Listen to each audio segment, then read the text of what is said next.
Welcome to the Business Blueprint, where entrepreneurs and business leaders learn how to work smarter, scale faster, and build better. Well, welcome back to the Business Blueprint. Got a good show for you lined up. Joe is out of the seat. He is attending an EOS conference in Kansas City. And so we're joined once again by Jacob Dahl. Jacob Dahl is our VP of Sales and Marketing over at Onsharp. Jake, you want us to kind of give a quick introduction to yourself? We're going to have a conversation surrounding sales today. Give a little quick update on your background. Yeah, absolutely. So good to be back on the show. It's been a few weeks here since I've been here. So yeah, as Clay had mentioned, my name is Jacob Dahl. I'm our Vice President of Sales and Marketing at Onsharp, and I have been in the solution selling game for about 20 years now, and not only train teams up on how to do that, but also provide advice to other businesses that are looking to create a sustainable and predictable sales model in their business. And Jake's really good at it. I'll say it before he has to say it himself. So he's good at sales. He's got a lot of insight there. And you also have the salesseat.com, which where you're training other salespeople, correct? That is correct. Yep. It's something that we launched here about a year ago just because we had a lot of feedback that there's a lot of companies that are looking for, just some information and advice of really how to kind of build their sales team for long-term success and really what it takes to get their reps to perform at a high level. So that's kind of really what the Sales Seat was born out of, is just kind of that need that we saw around the region. Yeah, so you can check that out as we continue the conversation. If you want more resources, you can go to thesalesseat.com. And one thing to throw out really quickly is, even if you're not a sales professional, we all have to sell to a degree, right? Why is sales a topic that business leaders, entrepreneurs, CEOs need to be aware of? Well, I mean, ultimately, it's the lifeblood of any business, right? I mean, if you're not selling your product or service, your business is not going to be around for very long. And I think a lot of times, people have some really great ideas out there, but they don't necessarily know how to execute on them, and they don't know how to create that value in the marketplace. So ultimately, their idea or their business or their venture, it doesn't perform the way it should be. And a lot of that comes down to, how much time and effort was really put into developing a strategy around their sales and sales teams. Yeah. And so when people, a lot of times when they think of sales, I don't know if this is universal, if this is a Midwest thing, it feels kind of gross. Like they don't want to be salesy is a bad word. Like, yep. Why is that, and why is that the wrong mindset? Yeah, I think that's a very fair question and statement. And I think a lot of times when people think of sales, the first thing that comes to their mind is kind of the slick and sleazy, salesperson that's trying to, on the used car lot, that sort of thing. And in reality, I mean, that's very far from the truth. So I mean, ultimately, at the end of the day, I think, the vast majority of salespeople that are out there, they're wanting to make an improvement on somebody's life, right? And they're wanting to make an impact. And that's really kind of where I think, the mindset has to shift a little bit, is being able to understand that the people that are out there selling are really doing it to, provide a benefit. And I think, again, a lot of that comes down to how are they actually, doing that in their everyday lives? How are they, positioning their product? And that makes a big impact on kind of that mindset just in general, because there's been a lot of bad approaches that people have been through with very few really good approaches. So it's about shifting that thought process, that mindset, to really making sure that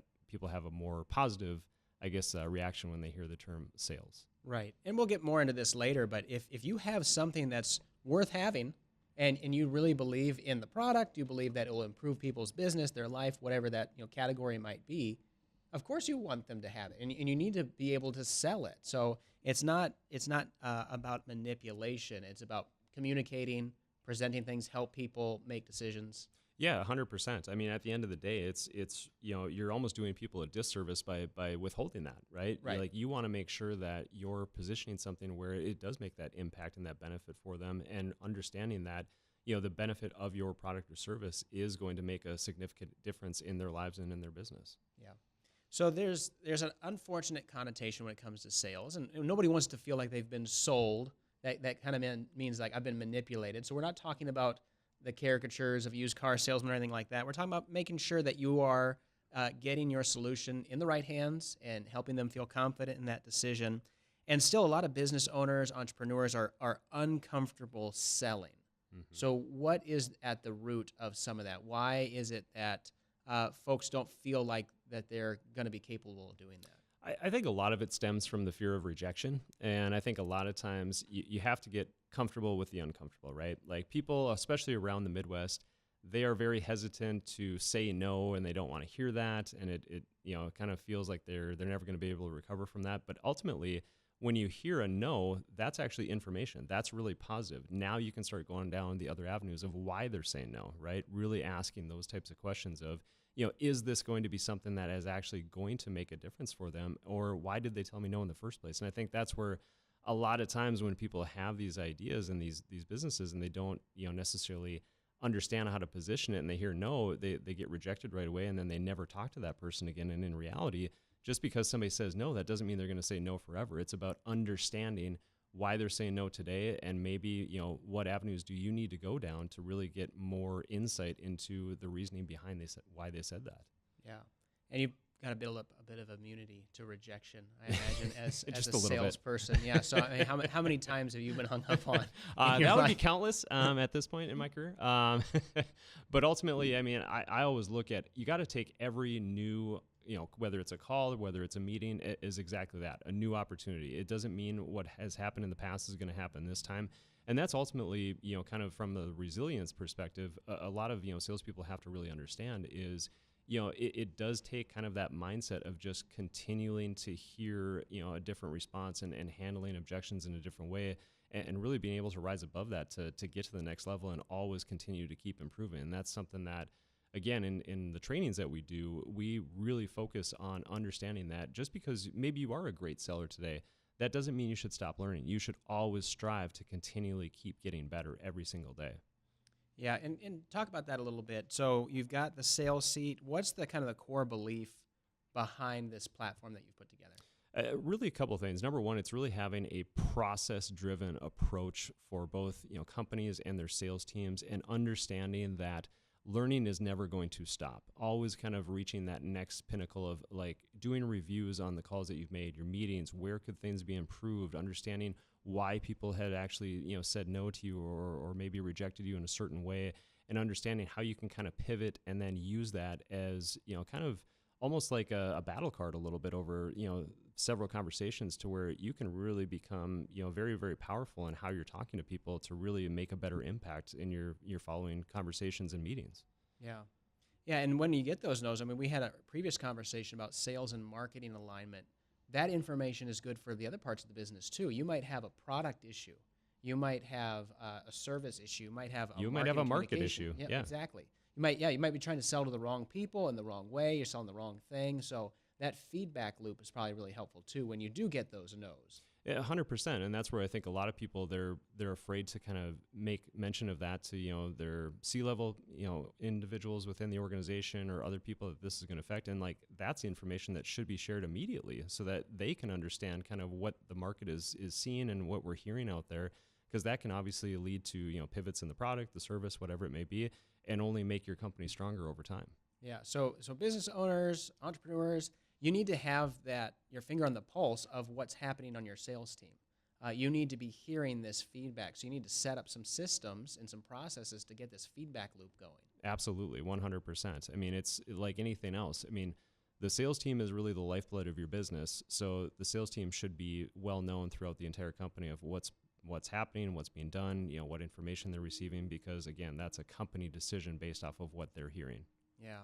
So as we continue this conversation about sales, it's really about having the right mindset and the right processes in place. Jake is going to walk us through that.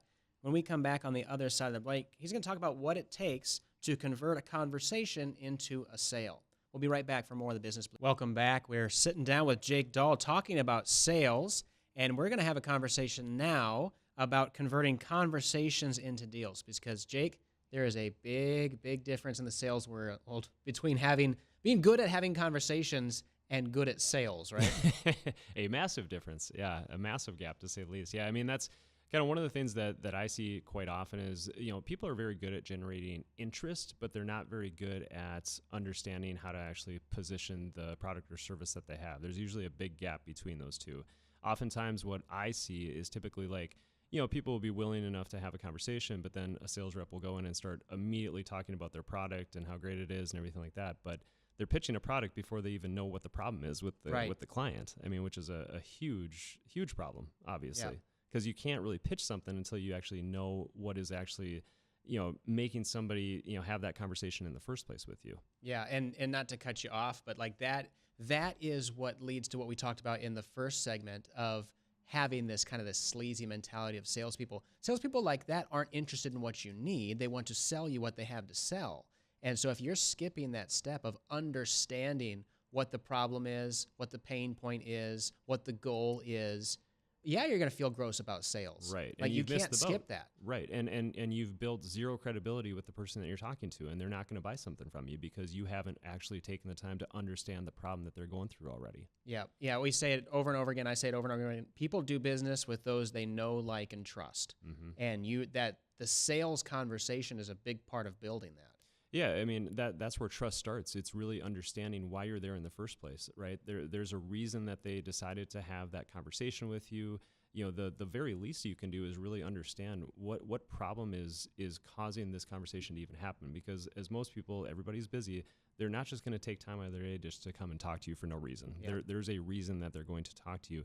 You have to understand what that reason is and dig into that so that, you know, and maybe it could be very well that maybe what you have, your solution, isn't going to be the answer, but that way, at least you can both feel good about it at the end of the day. And having people self-disqualify is good for you as a sales professional, right? You can't be spending weeks on the phone with somebody back and forth, emails, all this, if they're never, ever going to be a customer. You both need to understand early on is like, oh, this is not a fit for either one of us. Yeah, absolutely. And at the end of the day, the most important thing anybody has, but especially people in sales, is their time, right? You want to be focused your time on people who are actually going to, you know, move the needle for you, right? And a big part of that is taking people through a highly vetted, you know, qualification process so that you can determine on your own, is this somebody that we should continue to be talking to or not? And then same goes for them. You know, make sure to give them their time back if it's not going to be a fit. Yeah. And so if you're skipping that, you know, getting to understand that the problems are, if you're skipping that step, the sales conversation is probably never going to get off the ground. If you've done that well, the sales conversation is going to also stall along the way. What are some reasons that the conversation just kind of stalls out? I mean, some of the big reasons that conversations stall out is, you know, ultimately one of the things I see oftentimes is people don't have a scheduled, you know, follow-up for anything, right? You know, they'll go into a conversation, they talk about certain things, and then it's like, yeah, we'll touch base at some point. But then there's actually nothing on the calendar. I mean, that's a huge problem. If you're actually talking to somebody, you're taking through them in, you know, the way that you should be with is, you know, doing a discovery, asking them, you know, what does success look like to them, really understanding the problem that they're going through. There should be some very concrete steps that you follow in order to get them to a certain point in the process where either you're going to continue the conversation or you're not, but make that known. Don't just let things just kind of simmer out there because that's how deals get lost. Yeah. And eventually, I mean, the conversation does need to turn towards, yes, you're asking questions, you're learning a lot, but then you need to present that solution. Talk us a little bit more about that structure, because there are goals that you have in these conversations. Mm-hmm. What does a structure of a good sales conversation look like? I mean, first and foremost, it's really about the discovery first, right? You know, understanding the situation before any sort of solution is presented, right? Then from there, you know, what is working, what isn't? You know, what is going to be the benefit of having something in place, or what's going to be the pain if they don't fix something, right? Yeah. Really understanding what impact that's going to have. Once those things are established, then determining if your product or solution is going to be something that is going to alleviate and make a difference for them. I mean, those are kind of the first initial steps. You know, once you actually get through there, then it's about understanding, okay, you know, do you have the right to have that second conversation? Very few times is that all going to happen in one conversation. But if some of those prerequisites are there and it makes sense, then you've earned the right to, again, have that second conversation with them and go deeper. Yeah.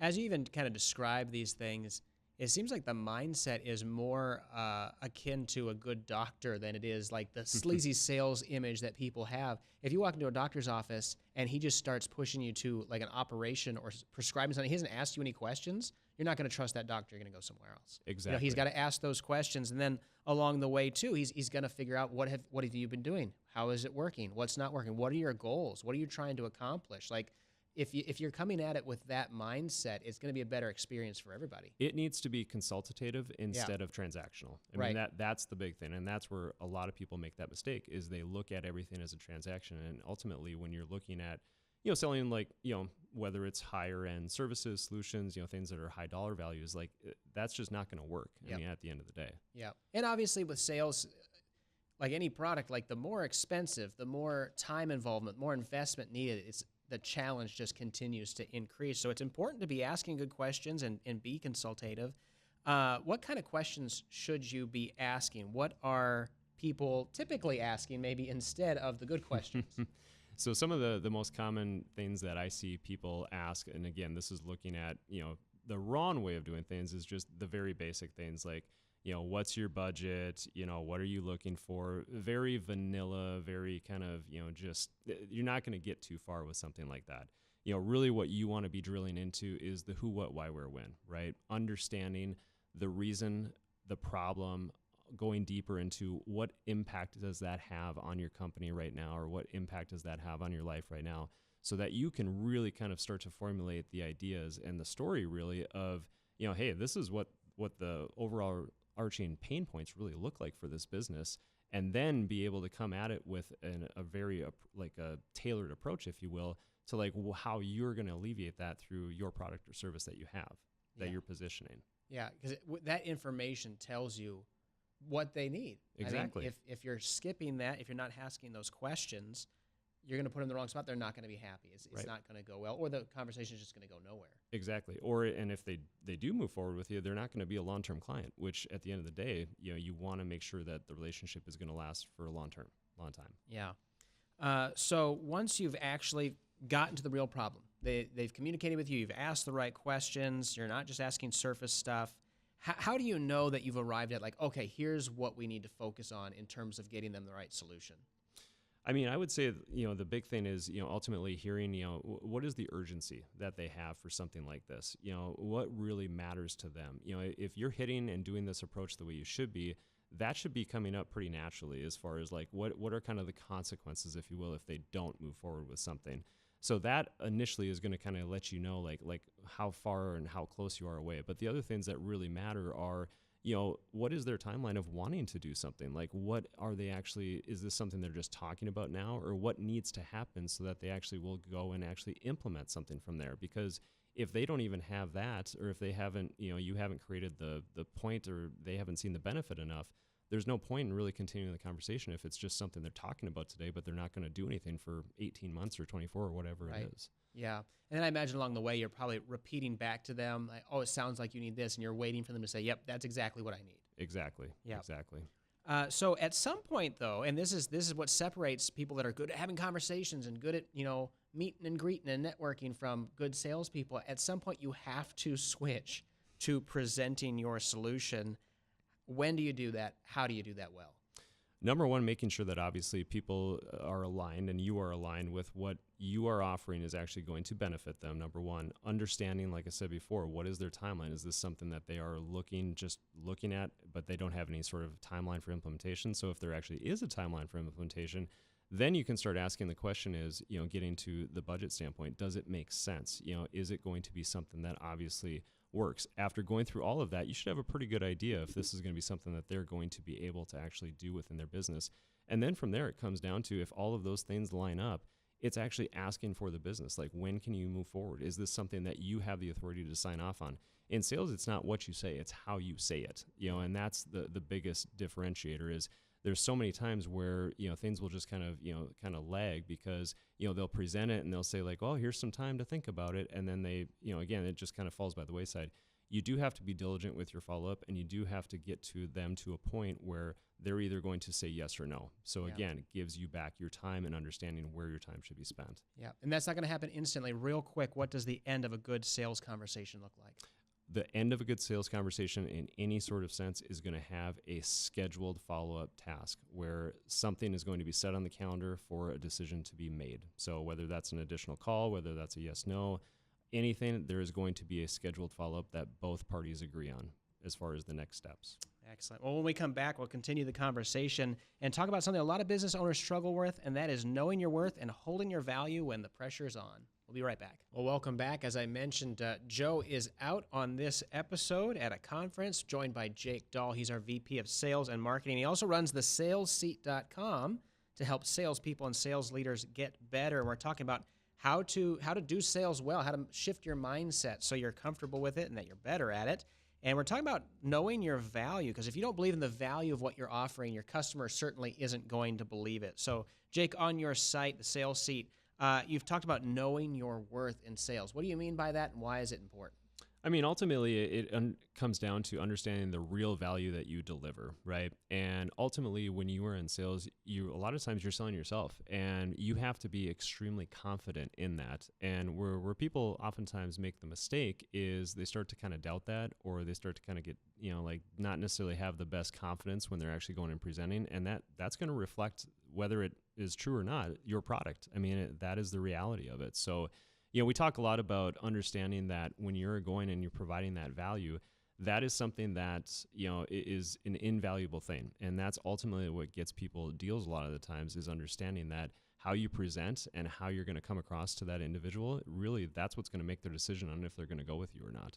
Yeah, people do business with people. Exactly. They're picking up on all those signals. And I think that's something that's important for no matter what size you are. If you are a startup and you're trying to get funding, you're talking to people at the bank, you're trying to hire, maybe convince some people to come join your team. If you are a solo entrepreneur, you're a freelancer, I think that happens all the time, where they feel bad about charging a certain amount, or they kind of get haggled down and they realize, that probably wasn't even worth my time. And then large businesses as well really have to know the value of what it is they're selling. What does that look like in practice? I mean, it's an important mindset to go in with. What does that look like? I mean, it means a lot of things. I mean, I think one of the first things that people often kind of revert to is, if you get questioned on what you provide, and usually one of the first things that comes out of, a prospect's mind is, or a prospect's mouth, I should say, is, oh, well, is that the best price you could offer me? Can you do a little bit less? Anything along those lines? And let's be honest, most, salespeople or companies would be like, yeah, we can do a little bit better. But what that does is that discredits you. And, right. And that. Why did you have that the price the first time? Exactly. And that to me is an absolute no. Because if you feel strongly and you're doing everything that you should be, there is no reason to lower the price. You are providing that value. And you got to be really careful with that, because that oftentimes, what a lot of people think is it actually does backfire most of the time. So when you go in and you present something and you're confident about it, you got to stick to your guns, and people respect that. And ultimately, that's the value that you're providing them, is that you're so confident that what you're going to give them is going to work, that you're not willing to discredit that. Because if you are looking to discredit that, if you do lower your price, what does that tell the prospect at the end of the day? That tells them, maybe this won't work. Why would they be lowering the price? So. Yeah, and it's not that, I don't think you're saying that there's never ever room for some sort of discount, some sort of sale, depending on what your line, promotional pricing or something like that. But you're saying you need to be strategic and intentional. You can't just buckle on a phone call when someone says, hey, I want 20% off. Exactly. Yeah. Why do so many business owners fold on price? Even when they know they're worth it, they know what their margins are, they know what they need to make this a profitable venture for them. And this isn't a charity, that's a business. And yet they get in these conversations, no matter what the role is in a company, and they feel like they're going to cave. And the biggest one is obviously fear of losing the deal. They think that, if they don't lower their costs, that they're going to go somewhere else and they're never going to get them back. So that would be obviously one of the main drivers. I think ultimately, too, they probably didn't do a very good job in articulating the value that they actually bring. Like if you're doing what you should be in the process, you should feel okay of walking away from a deal. I think that's where a lot of organizations and individuals do kind of, get stuck a little bit, is they kind of hold on to things too long, and then they almost get scared if they're going to lose it. But if you're confident in your abilities and what you do, that's going to happen. And that's just part of the process, and move on to the next one. Yeah, I think that pulls in, your marketing team and other elements of your company, that you got to be communicating what it is we do, why it's valuable, why it's going to help. Because otherwise, price feels like the only adjustment you can make, the only lever you can pull to get a deal across the finish line is, we got to lower the price. Exactly. Because you haven't done that groundwork of communicating, here is why this is valuable to you as an individual, as a company, or whatever. Also looking at companies in general, what are the differentiators that your company has compared to others in the space, right? And if for example, like one of your differentiators is the quality you provide, then you better not be discounting your price, because all of a sudden you're going to get kind of, put into the mud, if you will, of the other people that are not considered the quality providers. Because eventually, if it's a race to the bottom, you can't provide that quality. Exactly. Like there's a reason that your competitor isn't as good at service is that they can't pay their people as much. They can't have as many, or they can't have the systems that you do. Like, nice stuff costs money. Yep. And if you're just going to be discounting without any sort of strategy, you're going to get yourself in a problem. So, but you're on the phone, it is not going to be uncommon for someone to say, the price is too high. What's actually going on when that's the objection, and how do you respond to it? I mean, typically in those situations, it's a situation where the value hasn't really been communicated clearly enough, right? So, the response is not going to be to just drop the price like we talked about. It's to get more curious. It's to ask further questions of, what are you actually comparing us to? Making sure that it's, an apples to apples comparisons, which oftentimes it is not. Right. It's they're going to be comparing something that isn't even close. It's like if you wanted, apples and they're talking about bananas, that's two different things, right? So those are a couple of things. And then obviously kind of refocus instead of the issue being on the cost, is what is the actual solution, right? What is the actual end benefit of what you're going to receive? Kind of reframe their mind a little bit to get off of the cost conversation and get it back on the real problem at hand.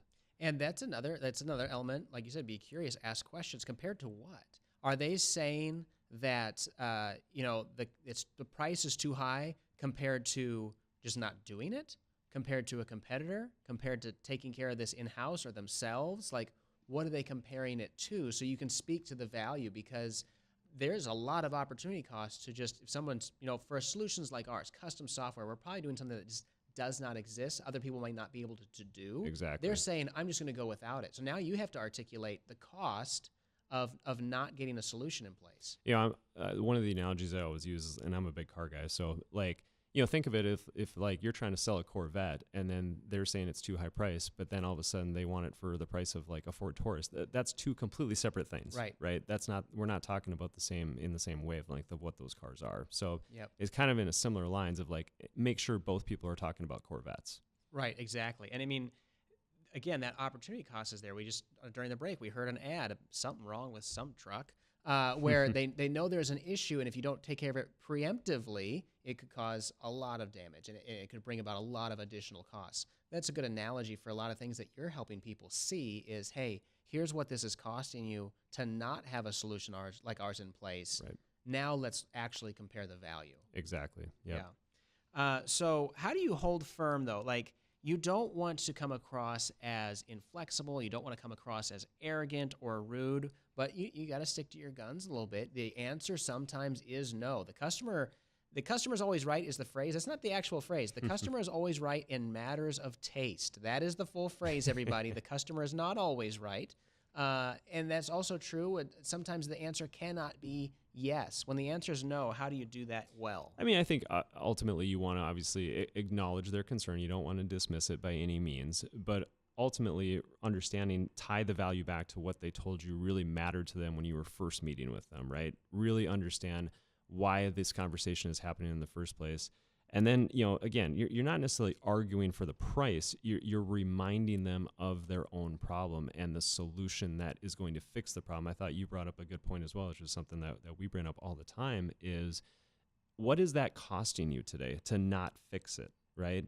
Yes, this is an investment. Yes, this is going to cost something. But that's the other thing that people often associate, fixing things with a cost, but really it's an investment at the end of the day. So it's reframing their mind to really think of it exactly as that. And once again, we see the problem if you didn't do the first step of asking good questions, understanding their problem, their pain points, their goals. It all ties back. Of course you're going to come across as a sleazy salesperson if you're just saying no, if you're trying to talk them into something. You don't have this basis of information to say, well, it sounded like when we started talking, you were really concerned about this, or you wanted your goal outcome to be this. You can bring them back to that. If you didn't do that work, you've got nothing. You got nothing to fall back on. And again, a lot of this can be really avoided just by going back to what we initially talked about with having that process be, lights out and understanding what the problem is in the first place. Yeah.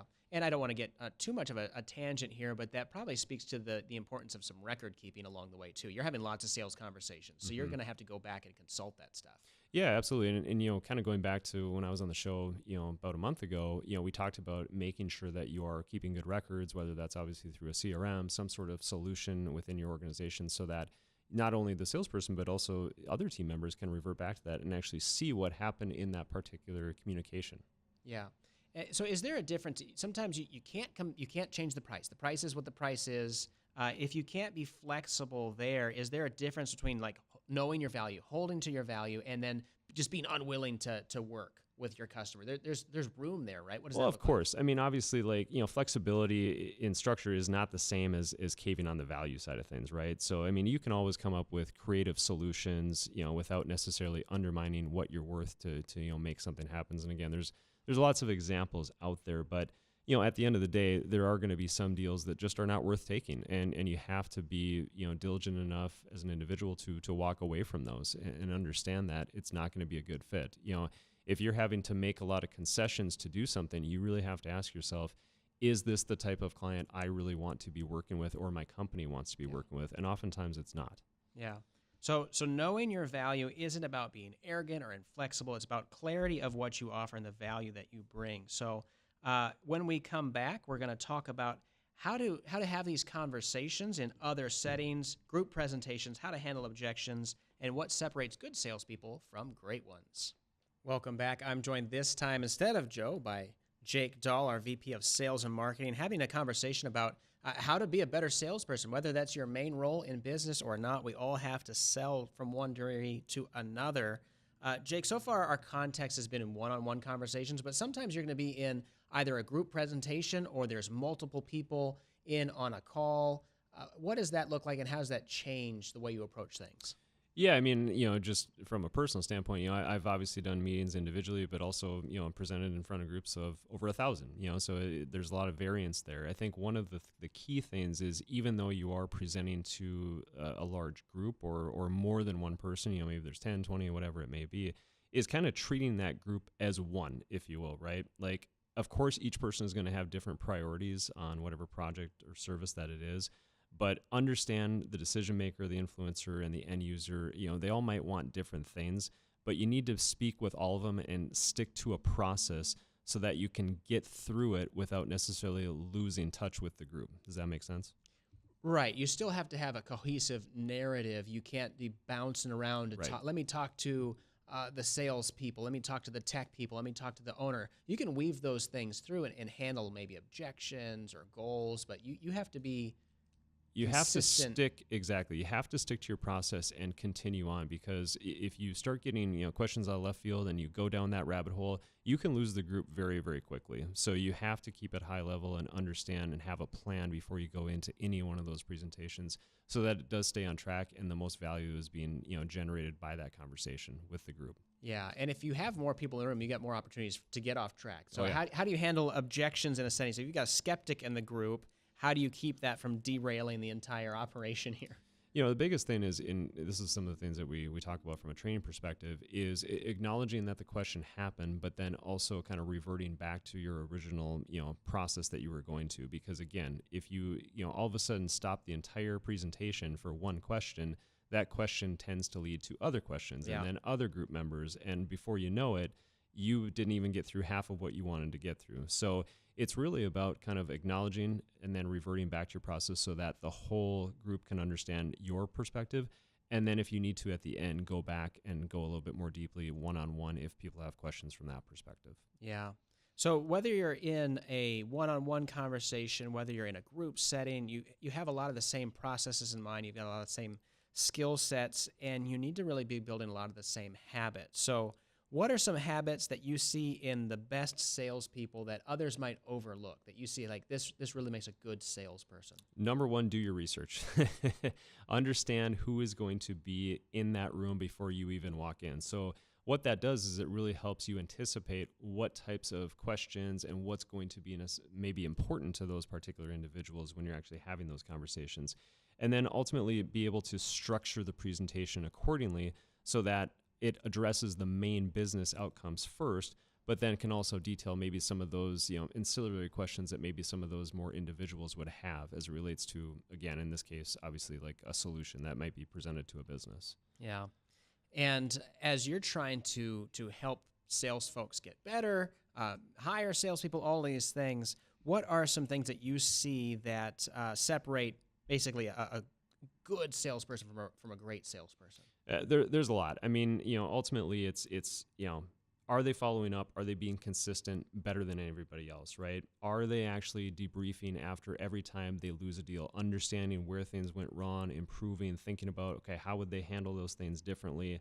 And ultimately, staying calm, ultimately understanding that it's a process. They have to continue to keep, hitting their activity numbers, doing all the things that are going to make them successful. So you don't want to get too high. You don't want to get too low. You want to have that consistency throughout.